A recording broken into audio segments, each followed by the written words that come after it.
chicken and beer. All right.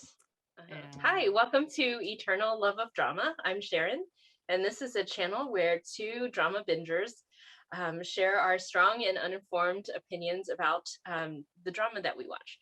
Now, normally we talk about Chinese dramas because that's all that we have been watching, but today we're reviewing a Korean drama.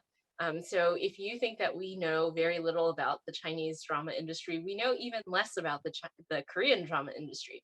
And we know even less about Korea and the Korean government and Korean society and Korean food than we do about Chinese, culture because, we're Chinese and not Korean. So this should be an especially uninformed opinion about a drama that we watched.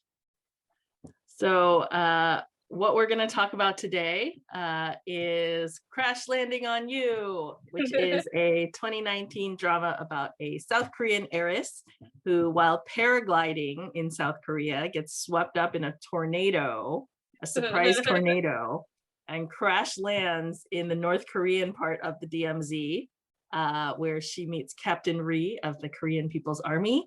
And he and his squad try to get her safely back across the border, and many touching and funny antics ensue. And of course, the two main characters fall in love. It is 16 episodes long and available on Netflix with multiple subtitles. So that is the synopsis. So what did we like about it? Everything. We liked everything about this drama. It was so good. And people always talk about how it's like K-drama is a thing that everyone watches, and like now I get it. I thought particularly I loved that it was like very like it was definitely a drama, right? It was dramatic or whatever, but it was also like really funny, and there were just such like sweet, touching moments that really like made you invested in the characters. And it's one of those dramas that like sucks you into its world for me. Yeah, I think that I was initially put off about watching it because I thought that they were going to make fun of life in North Korea. And I feel like life in North Korea is probably not easy. And I don't want to be part of, sort of mocking like a village, right, with no electricity.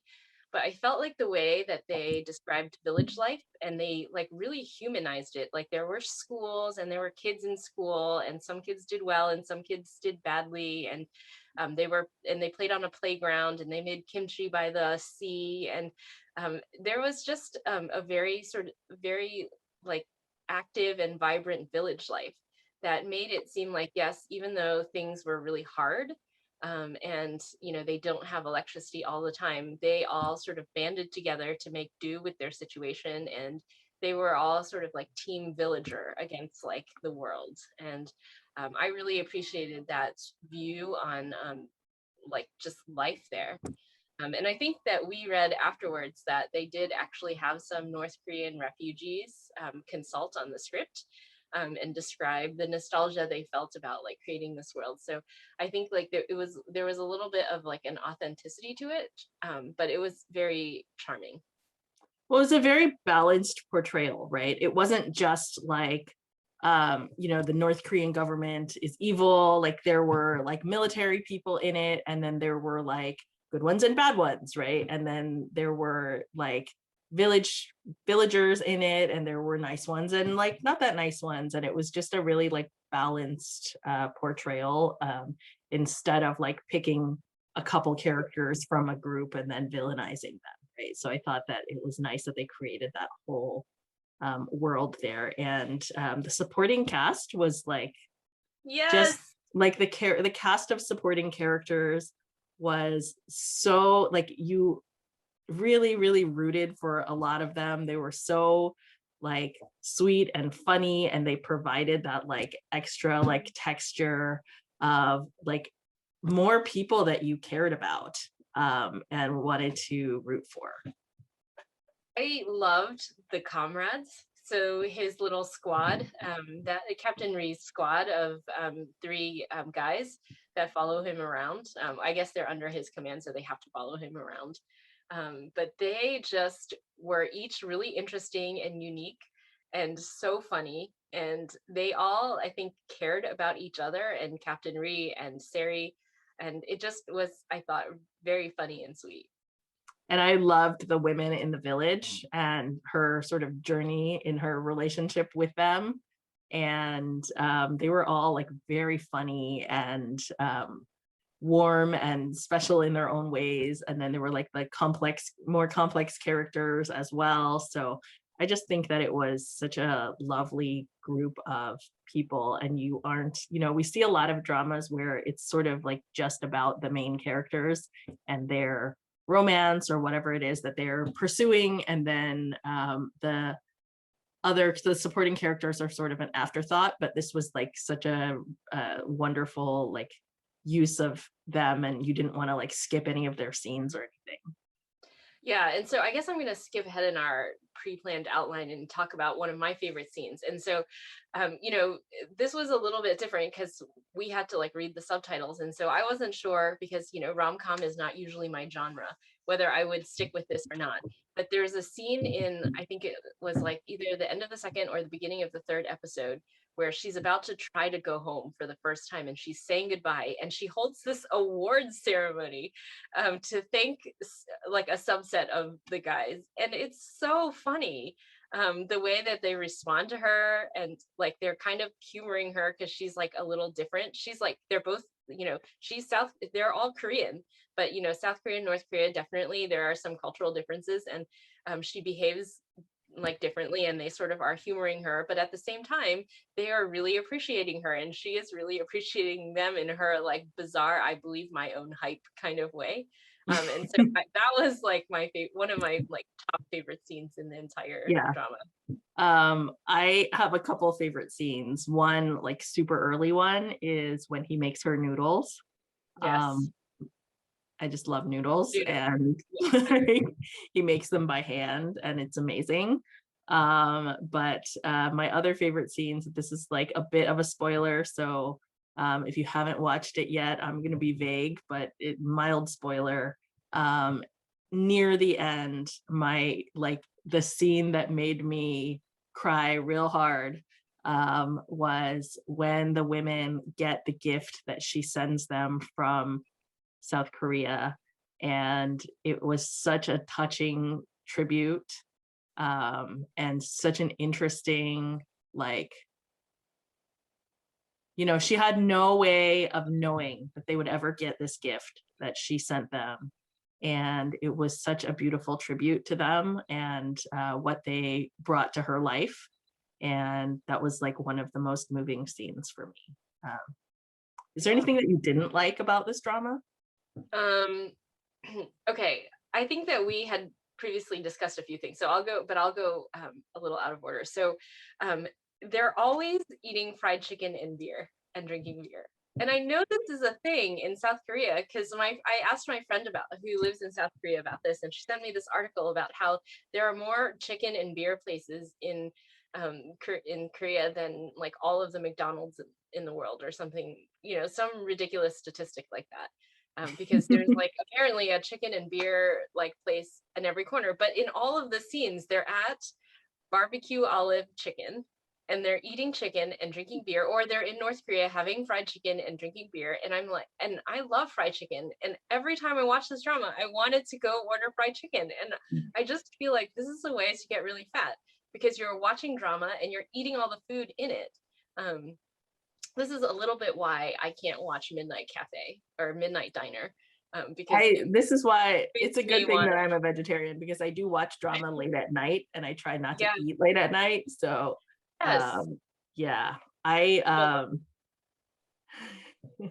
I think that something that I didn't like was, like, I get that it's like a drama and it's super melodramatic, but I feel like some of the like moments of like, see, it was destiny because we encountered each other like at this other time in our life, like I felt like some of those things were a little heavy-handed, and a little like extra, with the like forcing the idea of like the predestiny of these people, with the couple. So I felt like some of that was a little much, and like Also, I think some of the stuff like was I mean, you really have to suspend a little bit of like Yes. disbelief in watching some of this stuff, right? Because it's like, he knew a neighborhood in a very busy city and he was able to just walk around and find like, and find her. So I think some stuff like that like wanted that was put there to like sort of enhance the like idea that these people were meant to be together, and so everything in the universe will conspire for them to be together. Like it just it could have been a little less, I think, but it was still amazing, and I didn't skip a single moment of it. So I mean, I understand what you're saying about that that whole. I don't want to. This is a mild spoiler. It's about like Switzerland and how he was there previously.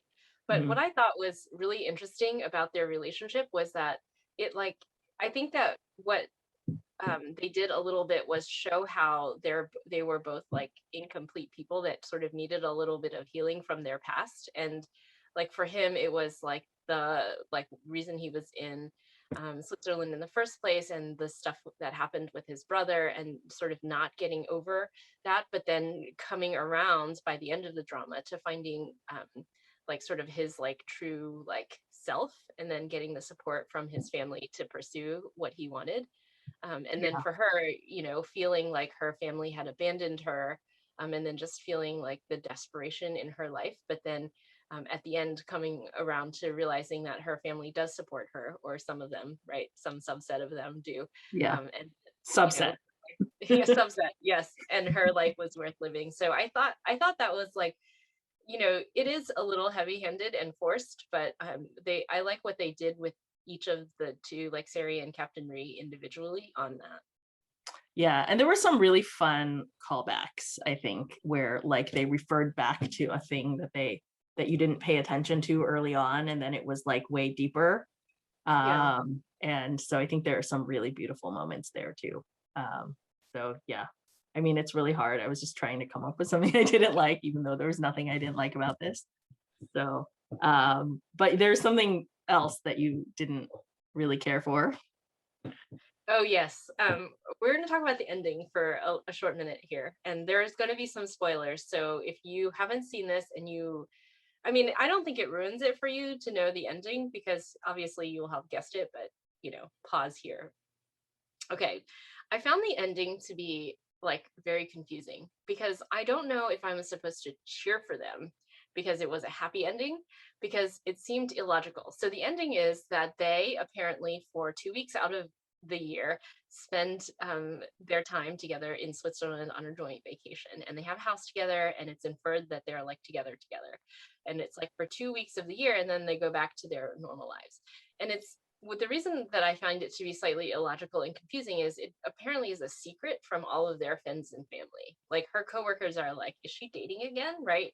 And she never tells them, but everyone knows him in her life. Like her mom is like the one that drove the car like a mad woman so that they could see each other again. So it seemed like everyone in their life would have supported this relationship. I don't understand why it was a secret.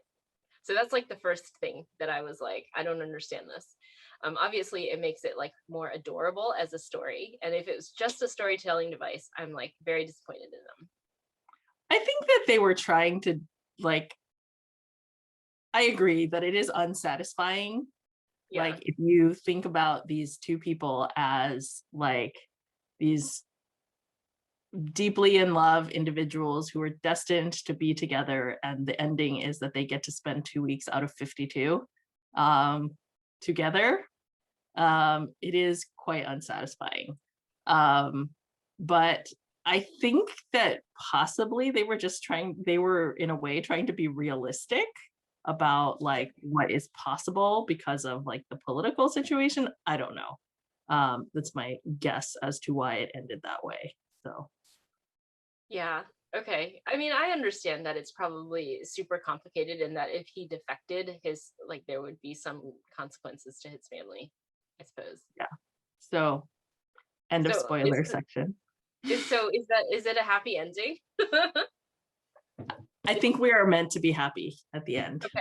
So, Okay. but it All right. definitely was it was such an intense emotional journey, and I completely understand. Like, I've seen so many, um I've actually seen Chinese dramas where people watch Korean dramas and are like, eating ramen noodles, sobbing on the couch. And Yeah, like, now I understand that sentiment. yeah, And I also like another little gem um, was like the character in the crew in the captain's team that like loves Korean drama and like does that whole yes. like sobbing in front of the laptop watching illegally downloaded Korean dramas.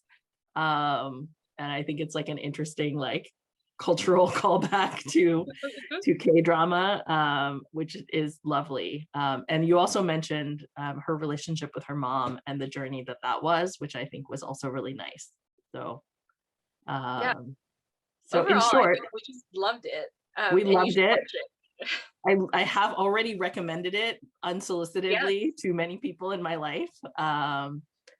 Yeah, it's a really, really well done drama, and hats off to Crash Landing. So should we talk for a couple minutes on what is the difference that we've noticed between C drama and K drama? Now, here's the thing. This is the only K drama that I have finished. I have started two other ones that I have not managed to finish. So I don't know if this is like a small sample size where this is like one of three versus the number of Chinese dramas that I picked up and dropped, which is like this continuous like cycle of them. Yeah, if you watch K-drama, tell us, like, are they all this good? Yeah. So like one of the differences that I noticed is that the length is different. A lot of C dramas are like maybe like 40 minutes or 50 minutes, and then there's like 50 episodes, which is just an outrageous number. But this was only this was like what, 16 episodes? 16 But they episodes, but they were were long. over an hour each. So I felt like I was watching a whole movie. Like every time I watched an episode. Yeah, and when you're like in bed, like just like saying to yourself, just one more episode, it's Yeah. very dangerous because you will Yeah. stay up very late. Yeah, I think another difference that I noticed, and again, I've watched this one to completion and like dabbled in like one or two more, so I haven't like completely watched any other K dramas, but I feel like oftentimes in C drama, there is like a huge moral lesson that they are like hitting you, clubbing you over the head with. And sometimes it sort of takes away from the dramatic effect of the drama and the story. And I feel like that was not present in this or any of our other K dramas that we've dabbled in. Do you feel like there was anything in here that like the Chinese censorship board would have found objectionable? I mean, I think that who knows, probably. Okay. I don't know. I mean, Probably I'm many just things. curious, right, about why they need to exist. But anyway, that's a separate thing. Yeah. I think the other main difference is like we are now subtitle readers. Like previously, we made fun of subtitles because of how like silly we thought some of them were. But now we have no context because I don't speak a single word of Korean. And so it was interesting to be on the other side of that and then being like, I had to like sit and watch this. I couldn't like with the Chinese dramas, like have them just sort of playing in the background, especially if like I was bored with the scene, which I was never bored with the scene, but I had to pay attention. I really like when Bong Joon-ho, when he was talking about his Oscar, when he received his Oscar, and he was talking about how like you shouldn't let like a half inch of text like come between you and like enjoying some really beautiful storytelling. And that like I thought of that as I was watching this because the subtitles that we watched on Netflix, I think were well done, and it didn't take me away from the story at all to have to read. So Yeah, obviously because we loved it and all of the characters. yeah. Okay, so We highly recommend it. yep, And I want to give one tip before yes, before we this go. is important. If you are watching it on Netflix, I don't know about anywhere else. When the song comes on at the end, it is not over. There are more, like they're just like little gems after the song. Yeah. So don't turn it off because this I made that mistake and then had to go back and rewatch. See, I made I that mistake and missed you some told me to stuff. go back. I mean, Yeah, it was so worth it to do it because they were yeah, so good. yeah. So Okay, so this is our review of Crash Landing on You. We loved it. You should watch it and subscribe to our channel if you want to hear us rant about more different things. bye. But can you see my earrings?